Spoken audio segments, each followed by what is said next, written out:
And welcome to Atop the Fourth Wall, where bad comics burn. Patreon-sponsored review time today, and it's a Junji Ito manga.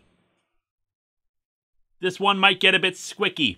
For those of you unfamiliar with this writer and artist, meet Junji Ito, a mangaka with an extensive history of horror work. And damn good stuff, too. While his stories don't always have satisfying conclusions, his artwork makes him one of the most essential masters of horror comics ever, particularly in the range of body horror and Lovecraftian dread. Occasionally it can be goofy, like a story in probably his most well-known work, Uzumaki, where an evil curse possesses hair and leads to a battle of hair. Covered that in a live show once. But even in a non-horror story, just about living with his cats, there's a disturbing edge to the artwork. If you explore comic artwork online, you may have come across another of his more famous works, a short story called The Enigma of Amigara Fault, wherein people start seeking out holes shaped like their own body that they're compelled to enter, which becomes extraordinarily awkward if you try to enter it right after you ate a big lunch. And while that one's famous, it's actually one of the tamer ones in terms of imagery. I worry about describing some of the stuff that's shown up in things like Uzumaki because I'm afraid of getting this video demonetized. Basically, if you want more details, watch the long box of the damned episodes covering it or Gyo. Hellstar Remina, believe it or not, is actually one of the less horrific in terms of body horror. Hell, it even has a somewhat happy ending, which is especially rare in a Junji Ito story from my experience. But it's a ride getting there, my friends, and there's still plenty of yeesh along the way. I will try my best to spare you from a lot of the gooier moments, though fortunately there aren't a lot in these first 3 chapters. On that note, yeah, only the first 3 chapters. I normally limit manga Patreon requests to no more than a chapter or 2, because they tend to average around 40 pages per chapter, equivalent to about 2 comic books, so trying to cover a whole manga is a bit much. This one has enough for me to cut down, though. Unfortunately, the manga doesn't seem to have ever had an official English release, so I'm using scanlations for this one. If there was one, it's at the very least definitely out of print. So let's dig into the first 3 chapters of Hellstar Remina and see what's going to replace the Lady Raisins in my nightmares.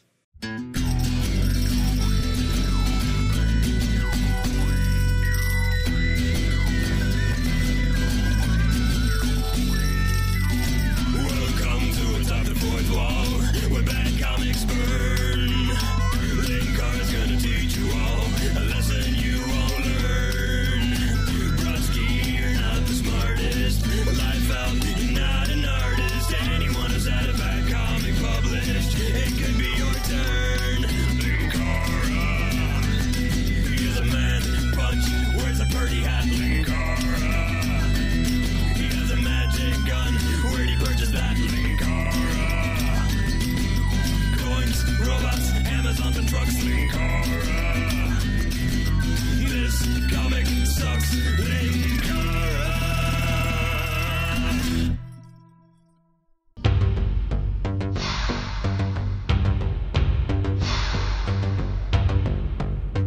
Normally wouldn't cover manga covers given the difference in how the market works for manga versus single-issue comics, but it is suitably weird. It's a wraparound featuring some kind of bizarre orb-shaped thing sticking out a purple tentacle that's wrapping around a woman who's being crucified. You know, that old cliche. And it seems we open right in the middle of that action, since we see a sizable crowd of people screaming, "Killer!" at the girl being crucified, along with a 2-page spread showing that up above, something with very alien eyes is taking up the entire sky and watching down on this. Hey now, don't sit too close, you'll hurt your eyes doing that.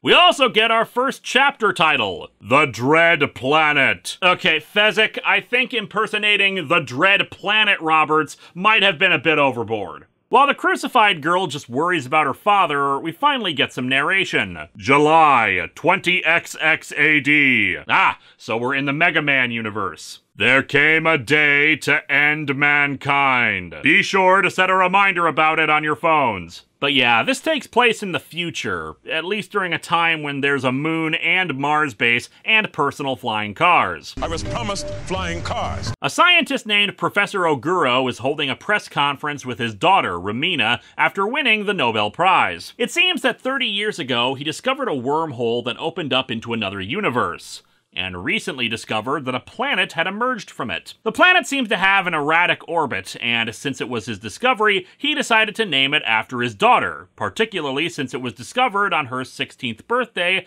and coincidentally enough, only emerged from the wormhole about 16 years ago. They're measuring it based off of light years, given the time it took for the light from it to reach Earth. Remina admits she was against doing this, and is incredibly shy about the whole thing. She's cute, huh? This is gonna make a hell of a front page. I always like to loudly announce what's gonna become a front page story in the middle of a press conference. The Nobel Prize-winning scientist, the planet from another dimension, and its namesake, his gorgeous daughter, Remina. That'll never sell. Try You Won't Believe These 12 Planets Named After Scientists' Family Members. Later, at an observatory, Oguro and his assistant note that planet Remina's movement is weird.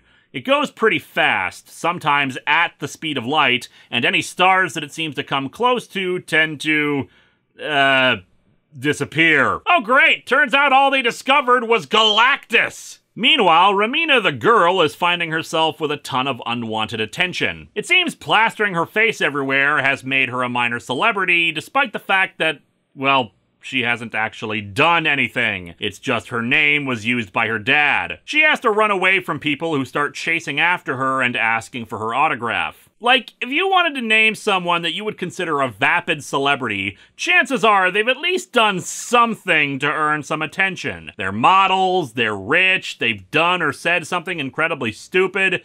But Remina? She's just a regular girl whose name got used, and she mentions getting offers from the entertainment industry. Encouraged by her boyfriend Yasumi, she decides to take up some of those offers. Her father even being kind enough to admit that while he's happy she's going to be taking advantage of those opportunities for her future, that he's sorry that he ended up bringing all this unwanted attention on her and didn't want to bring her any misery. Which is really kind and sweet of him.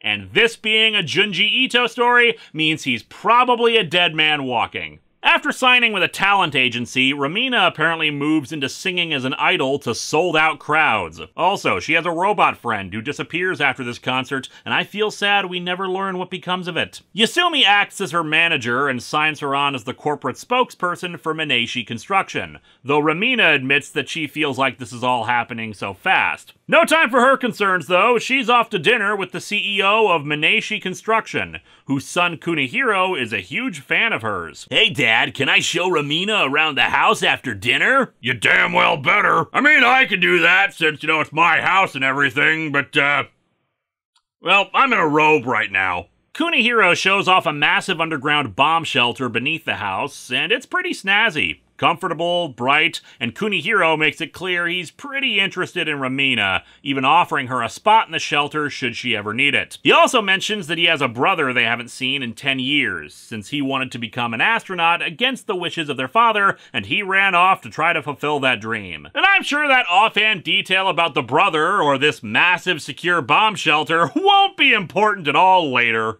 Oguro returns to the observatory later to find his assistant sweating and staring at their observations of the Remina planet. See, he's kind of freaked out, because Remina suddenly stopped moving, and then started heading straight towards Earth. In fact, due to the fact that it's moving at light speed and that it's taking time for the light of Remina to reach Earth, it has in fact been heading to Earth for quite some time now, and is only just beginning to enter the solar system. That being said, the assistant is kind of babbling and panicked, so Oguro wants to know what data he specifically has to corroborate this. I saw it.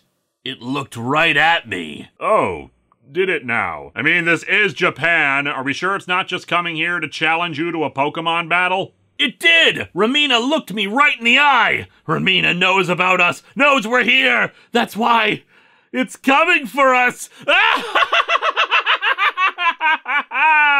Is this the human condition of madness, leader? It is. I joke with that clip, but it actually kind of makes sense. Hellstar Remina is a very Lovecraftian sort of story. A creature, huge and inhuman and unknowable, coming from another universe to destroy us, the mere observation of which drives someone insane. And as we'll see, starts driving others insane. Yes, news of Remina's approach soon spreads to the rest of the world, and people have begun panicking, demanding answers from Professor Oguro since, you know, word has also spread about stars disappearing whenever Remina gets close to them. He contacts Remina the human on her smartphone watch, though this one's Dick Tracy style with a video call, and he tells her not to worry. Remina is totally not gonna hit the Earth, and it has nothing to do with her, so don't even worry about it, and certainly don't worry about those reporters waiting to ambush you on your way to your birthday party. Anyway, she attends said party and meets Naoya Goda, president of the official Remina fan club. And also his mustache. However, as he's trying to present a large bouquet of flowers, Kunihiro comes in with an even larger bouquet of flowers to shove him out of the way. It's gonna turn out the planet's coming here in order to one-up these two with the biggest bouquet of flowers ever.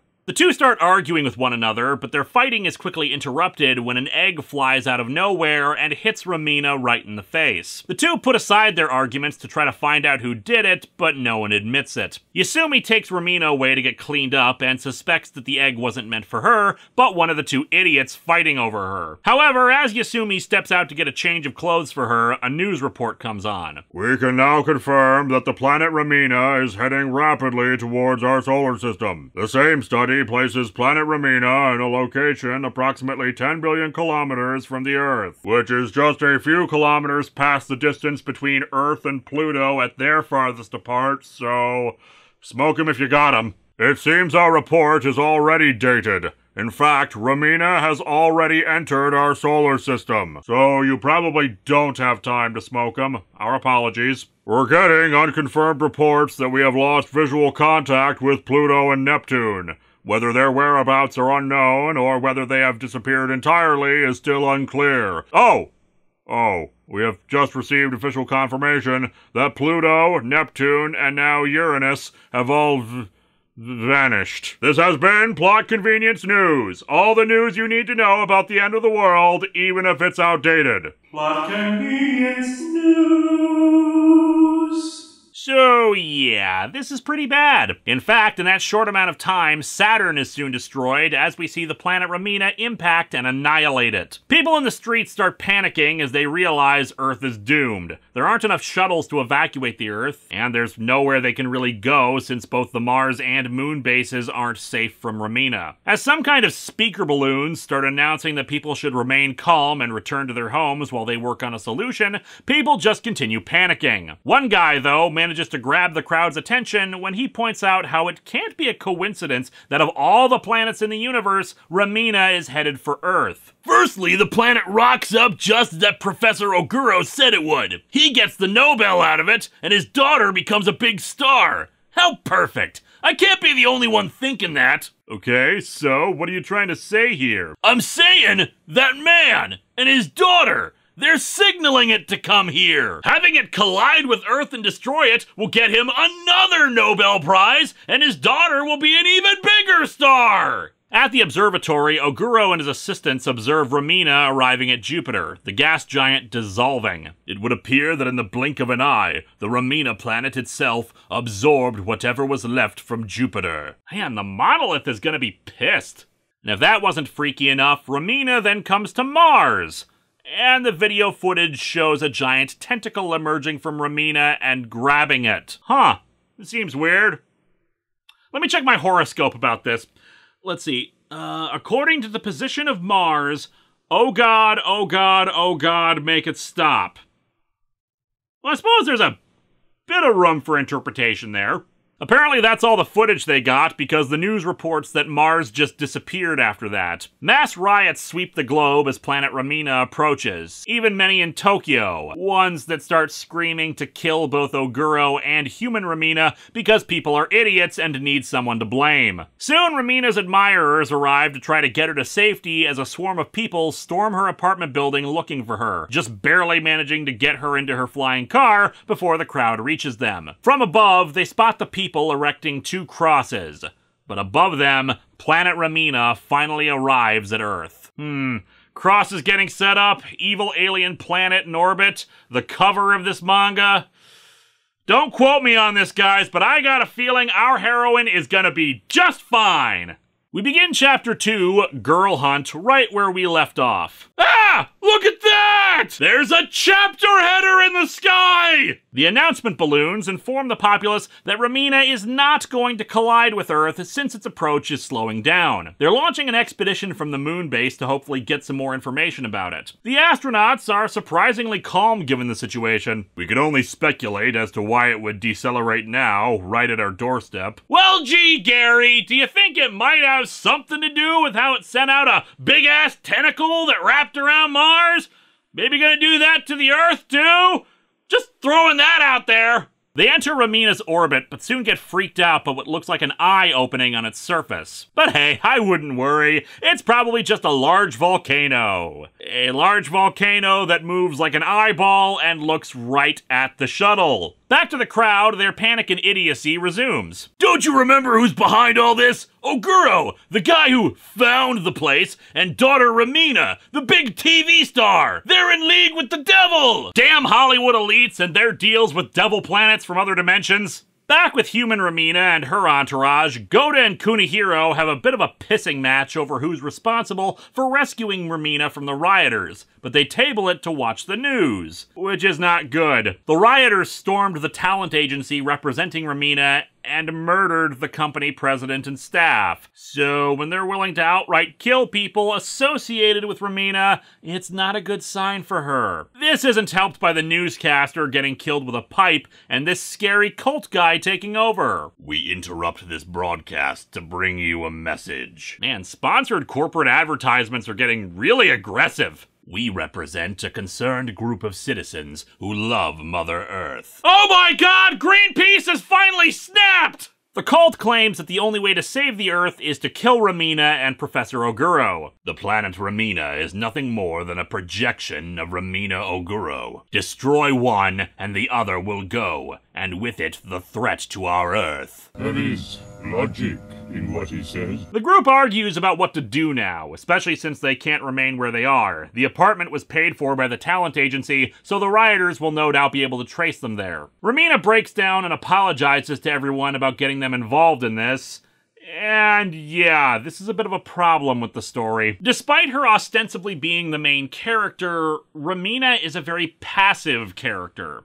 She does not push the plot forward, things happen to her, and the universe just tosses her around like a baseball. Arguably, the same thing happened in Uzumaki to a lesser degree, where the main character, Kyrie, spent 90% of the story reacting to things happening and acting without much agency. Kyrie and Uzumaki fared better for the most part, but it was a bit of a problem with it. And it's much worse here. Remina is blaming herself just like the mob is, and it's ridiculous. She's basically a doormat in this story. People are fighting over her, assigning value to her, both positive and negative, and none of her own actions help advance things. She's just there to be walked on. The fight that follows is kind of emblematic of that. Yasumi takes responsibility for pushing her to embrace the limelight, and soon Goda and Kunihiro are fighting to try to defend her as well. Remina has nothing to say about this. It's all about the guys verbally sparring over her like a prize. Anyway, Kunihiro suggests he take her to his family's bomb shelter, but before they can make a decision on that, the rioters arrive at the apartment complex. The group makes their escape down a trash chute, while at the observatory, Oguro and his team discover that the shuttle was able to make a crash landing on planet Remina's surface. The images they transmit are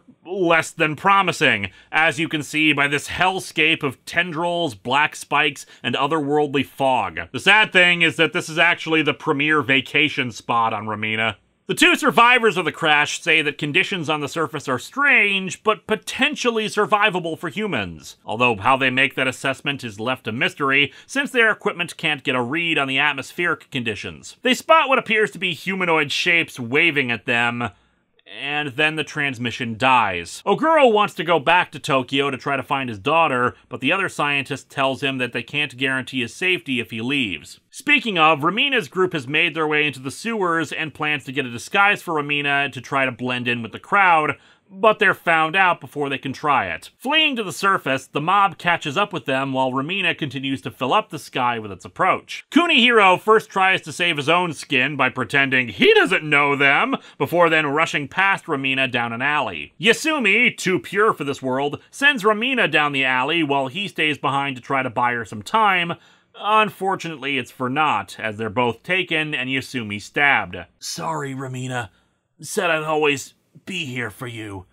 Guess I can't be." I mean, I can be, but I don't think I'm gonna make for good conversation. Before the mob can kill Remina, the cultists arrive and insist that Remina's death needs to be a sacred ritual, so she and Goda are dragged to where the crosses have been set up. Goda promises to get her out of there, confessing his own love for her, but we see that the mob has already somehow gotten hold of Professor Oguro and strung him up too. So I don't think his mustache is going to be saving the day. I'll say this though, looks like this dude right here is really bummed about the ritual sacrifices. As Oguro pleads for Remina's forgiveness and causing all this, the mob stabs him with a bunch of harpoons, ending chapter 2. You idiots, this isn't going to appease the planet!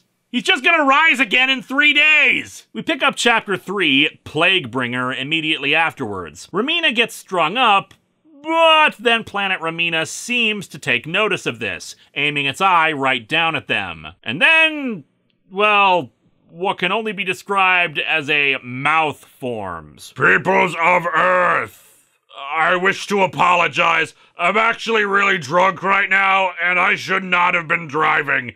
I'm pretty sure I'm getting a DUI for all those destroyed planets. No, I guess that tendril we saw before is actually a tongue for this thing. It reaches out and grabs the friggin' moon, pulling it into its maw. Huh.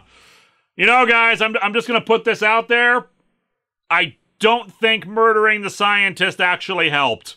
Is it weird that this is the second time I've reviewed a comic where the moon gets overtaken by some huge object? Anyway, it then launches the tongue out at the Earth, but it seems the world was ready for this and launches surface-to-air missiles at it. They seem to detonate, given the explosive light we see, and yet not so much, since we see a crap ton of missiles falling back to Earth and exploding once they reach the ground. And I'm pretty sure some of them are nukes. The rioters flee, leaving Goda to rescue human Remina from the cross, while others get set on friggin' fire. Either from the fire and smoke of the bombs dropping, or due to the planet taking notice of this counterattack, Remina's eye retreats behind clouds. Goda carries human Remina to safety, but, like Remina itself, it seems he's a little broken from this. She's in shock and trauma from the deaths of both her father and Yasumi, while he rambles about having saved her and how he's kind of creepily obsessed with her. But hey, Remina, things are looking up a bit for you.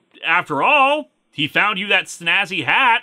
They find a still-alive Kunihiro, who, after he's done cowering in a fetal position, instantly flips his switch back to douchebag, claiming he wasn't trying to run away or anything. Goda socks him for what he did, repeatedly punching and kicking him, until Remina finally stops him in what is one of the few things she actually does in the story. There's nothing I hate more than violence. Yeah, Remina, cute sentiment and all, but, screw this asshole! Goda thinks this means she hates him and walks off. Remina just wants to be left alone, but Kunihiro wants to take her back to his house, and is inspired to keep moving in light of the rioters deciding to resume their find Remina and kill her plan. The two enter his house, but his parents are in a pretty pissy mood, unhappy that he had his phone turned off, since they suspected the rioters could track them that way, but also that they brought Remina to them, since the mobs are attacking anyone connected with her, and, well, their company did sponsor her and all. They want to throw her out, but even a dickhead like him says that's cold. However, they have other plans. The government's starting their evacuation. We're gonna be on the first rocket out of here. What? If we leave the Earth, where are we gonna go? We're going to Remina, of course. What, did you think I was kidding before about that being the premier vacation spot on it? The father claims that the transmission from the surface proved that the planet had an atmosphere and environment that humans could survive. What's more, he thinks that the astronaut who sent the transmission, having a similar name to their estranged son, could be said son under an alias, since he'd always wanted to be an astronaut anyway. Kunihiro's on board with all this until they say Remina can't come with. Never! She's coming with us! Then we're gonna get married! Oh, dude, that relationship's not gonna last. All you two have is the apocalypse. He flees with her to the bomb shelter, saying they'll wait until his parents come around to the idea of bringing her, but she says she wants to remain on Earth and is fine with dying at this point. And then he tries to sexually assault her, because he really is that kind of sack of garbage. She smacks him back. This is what I get for being nice? I cannot wait for Planet Remina to turn you into a snack. You'll probably give the thing diarrhea with how toxic you are. His parents come in and see him over her like that, but they're rich assholes, so when he claims she was trying to get him to do this, they believe him, slap her a few times, and toss her out of the house to the mob. Remina, you are a witch. Your death should dispel the demon planet you have summoned. Her death should... After what just happened with Oguro? Hey, maybe you haven't been keeping up on current events, but we just got our asses kicked, pal. We will hunt you. Well, will you not run? I mean, how are we supposed to murder you and stop the end of the world unless you make a run for it and prolong things? He whips at her, breaking her necklace and causing her to bleed. As the crowd starts laughing like the homicidal maniacs that they are, our chapter ends with Remina beginning to run, the mob chasing after her once more. Pretty much proving, of course, that this is all bullcrap. If they really thought that her death would stop this, she'd be dead 10 times over by now.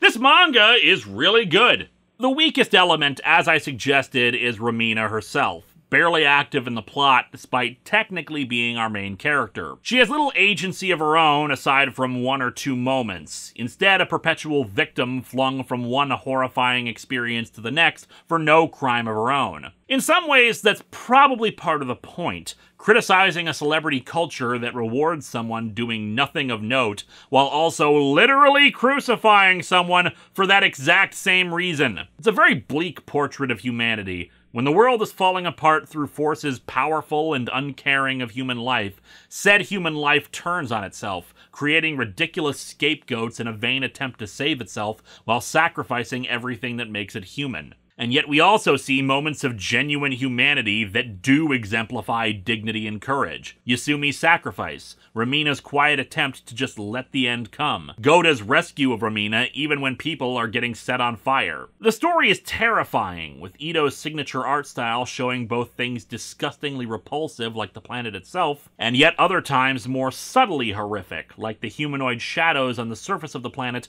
whose true forms we never see. I actually highly encourage you to read this one if you can, because despite the overwhelming bleakness of the story, there is a happier ending for it. As happy as it can be, given, you know, the apocalypse, but sometimes you take what you can get. Next time, brand new month, brand new direction for this show. Time to really hunker down and give you all that lamp review you all so desperately demanded!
Oh yeah, I can relate to this. This is what my eyes looked like after I first read Marvel.